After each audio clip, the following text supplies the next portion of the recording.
We'll get started with Oregon here. Coach, we'll let you have an opening statement, and then we'll open it up for Q&A. Well, it was a heck of a game. I put on the board before the game it's going to be a 40-minute fight. Got a lot of respect for Washington State.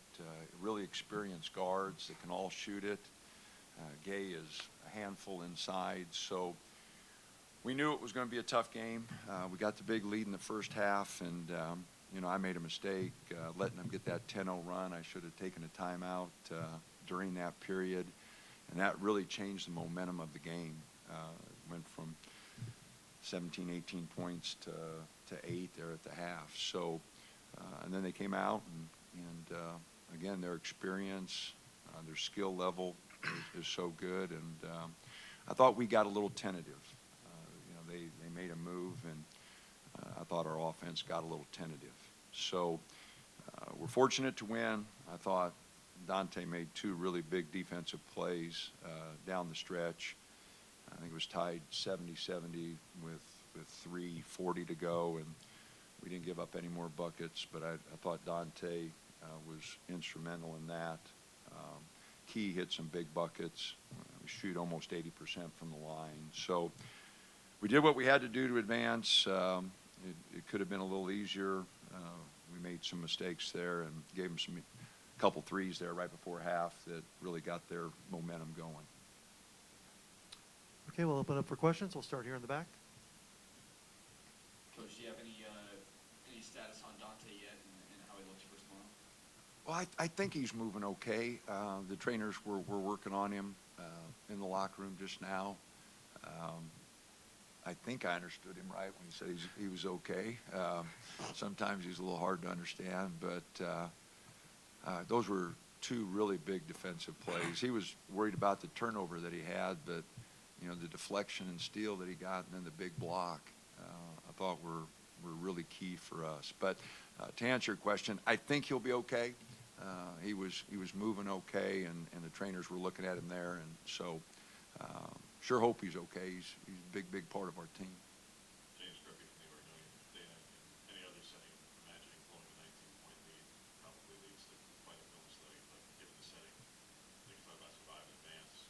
What do you say to the team post-game in terms of when it's preparing for tomorrow and that challenge? But that's part of it, but also some of those huge moments for down the stretch. Well, I don't know if we did make some mistakes, but this is a team that has hit 14 threes on 6 different occasions, leads the league in three-point shooting.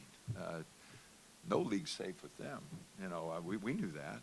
I kept reminding the guys, fellas, 2-3 threes changed this game real quick, and it did. I know at one time in the start second half, they went 6 for 9. A couple of them were really guarded. A couple of them, they got us in transition. So, yeah, we made some mistakes. But I think blow is a 19-point lead's a little strong when you have a team that leads the league in three-point shooting and is always a threat. And they hit 11, on us tonight. Even when they didn't shoot it well the first half, they went 5 for 12, and then second half 6 for 11. And so, again, they lead the league, and they got 5 guys who shoot it over 35%, 2 guys that shoot it over 40. No lead's ever safe with them, and they've proven that, throughout the year. All right, Rob. Keeshawn, there was a point mid-second half, starting to get kind of hard to come by, and they're closing the gap, and kind of the tension's rising. You're able to hit a couple different buckets there over that stretch. Can you talk about just trying to find shots there and create some points for your team? Well, yeah, I felt like I got away from my aggressiveness a little bit in the beginning of the second half, but my teammates were there for me, and they allowed me to do what I do. And at the end of the day, we got stops, because if Washington State can't score as many points as us, then they can't win. So that's what really matters down the stretch. Matt, all the way in the back. Dana, just the last 3 minutes of the game, you held them without any points. You talked a lot about the season, 70 points or less for your defense. Just what did you make of your final 3 or 4 minutes of defense, giving your chance to win? Well, obviously, it was really important. We haven't won a ball game when we haven't held anybody. All 18 of our wins previous, we held them under 70 points, and So when they got the offense going the second half, you know, I was concerned because, you know, Will wasn't scoring well, and you know, Jermaine didn't shoot it well. They were doubling Dante, which took away a little of his effectiveness, although he made some pretty good passes out of there. So, no, we know what we've got to do. We've got to out-rebound people, and we got to defend. And, you know, we haven't been successful against UCLA twice because they out-rebounded us. They got us in the second half. We led both games at half, and they just out-rebounded us in the second half. So we're going to have to do a better job there. And you know, we're just going to have a much better second half. You look at the numbers, we held them 34% from the field the first half, and then they shot 54 or 56 the second half. So, you know, our defense the second half's got to be better. Far back. Coach, your bench outscored theirs 28-3. Keeshawn, such a big part of that, especially when Dante felt a little neutralized. Can you kind of just talk about Keeshawn's night, how much of a role it was, and how your bench is able to outscore theirs by that much? Well, Keeshawn, first of all, you know, for a guy to accept to come off the bench and be a spark plug, I mean, he played starters minutes, he played 30 minutes, but, you know, for him to take a role and accept it, and he hadn't complained about it one time. You know, he's all about the team, and, you know, he's had some big offensive games, and, you know, he's had some games where he hasn't shot it quite as well, and that's on nights that we need him to defend and use his quickness because he is our quickest player. And so, but his offensive aggressiveness there down the stretch, they went to a zone. We were down 3, and we ran a little pick play for him, and he popped up there and knocked it down and got to the rim a couple times. So, no, his aggressiveness was really good. And he could have hit that free throw and given us a 4-point lead instead of keeping it at 3. But other than that, he did a pretty good job. And he's improved his defense, but I think there's a lot more there. He's got a gear that a lot of guys don't have. And, you know, I hope he gets a little stronger and really uses that gear defensively.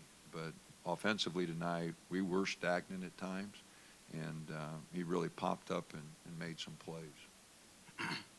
John in the back. As up and down as the season's been, you've got a big opportunity tomorrow. How will you approach the next 24 hours with your guys? Well, it's the next game. You know, we really got to focus. UCLA's really well coached. They're really talented.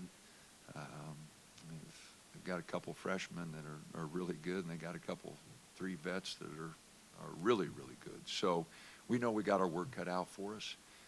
I don't think we'll approach it any differently than we have. We'd look at the last 2 times we played them, you know, what we can improve upon, what adjustments we can make, and try to come up with a better plan and then try to execute it a little better. But they're a good basketball team. Mick does a great job. I've known him for more years than either one of us want to admit. And, you know, they're well coached. They guard. They rebound. They know what they want offensively. And they got the most valuable player in the league. And when they got in trouble at our place, you know, he just took the game over. And so we're going to have to come up with a better plan and try to slow him down and slow the whole team down. But it's a big challenge, but I think our guys are looking forward to it. And it has been an up and down year. And you see tonight, you know, these guys, what'd you miss, 14, 15 games, and you missed 12, you know. Where would we have done without them tonight, you know? So it's good to have most of our team back. Brennan broke his finger and is out, and Ethan is redshirting, but we've got 10 scholarship athletes, which is the most we've had all year. And you know, I thought Luke Ward gave us some good minutes. Khalil stepped up. He's had a couple really good ball games here where, you know, he went through a stretch there. He just no physicality, but I thought he did a great job tonight. He was physical and played well. Jermaine, kind of 2 parts. One, on the night where you've got a tough shooting night, but you still make 8 and 10 at the line, particularly in the second half, you're fighting foul trouble. What is the void, what's going through your mind in some of those free throws? And then tomorrow, probably drawing Bailey up and after quite a bit, who's had a career day today, versus the boys in the second half of the free throw line. Secondly, the matchup with Bailey tomorrow. my whole thought process was just keep on. I know I wasn't making outside threes or outside shots, so I was just get myself going, be aggressive at the rim. And I know they didn't have a shot blocker, so I just kept trying to be aggressive and get to the rim. Sure. Just ready for the challenge. Enough said. He did play good today. We were watching the game, and he was awfully explosive. Got time for one last one with Billy? Yeah, Dana, I just wonder if you can look nationally for a minute, and why do you think that this season, I mean, kind of heading into the tournament, it just seems like it's so wide open, and there doesn't seem to be any, clear favorite. Some very good teams have questions, and it seems like it's more so in past years. And just wondering, if you see any underlying reasons why that might be. Well, I'm not sure if this is a big factor or not, but there's just so many more older teams that, I think it kind of balances things out. It's like these two guys, both have it. I'm doing a little recruiting here. They both have a year left, a couple of years, Keeshawn's case, and a year here, but that's, that experience, having them back, would be, but there's a lot of those teams, guys that, are 22, 23 years old, and so I think that balances the power out a little bit. And, you take UCLA, and it seems like Doc has been there forever, so I just think there's a lot of old teams, which balances things out a little bit. And, we went through injuries. We played a real tough non-conference schedule. And so, we didn't get off the start we wanted. These guys missed time. We got down to 6, 7 guys for a while. And I think there's some other teams now. Now UCLA got Clark go down, which is really sad. I mean, I want to win the game and everything, but man, what a defensive presence. I love the way he plays. He is, this is a good dog. I mean, he is a dog defensively, and,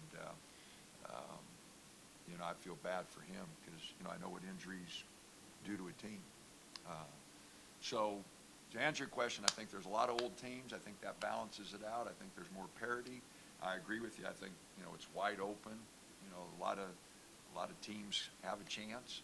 I don't think there's a dominant team.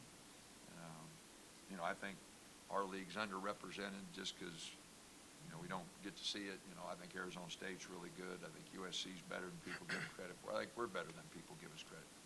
So Washington State definitely, you saw what they did the last 7 in a row, winning 7 games in a row, and see how skilled they are. So we didn't get off to a great start as a conference because of injuries, because of some things, but I think we got some teams playing really well now, and I hope UCLA can make some noise. They're going to get in. Arizona's going to make some noise. USC's in.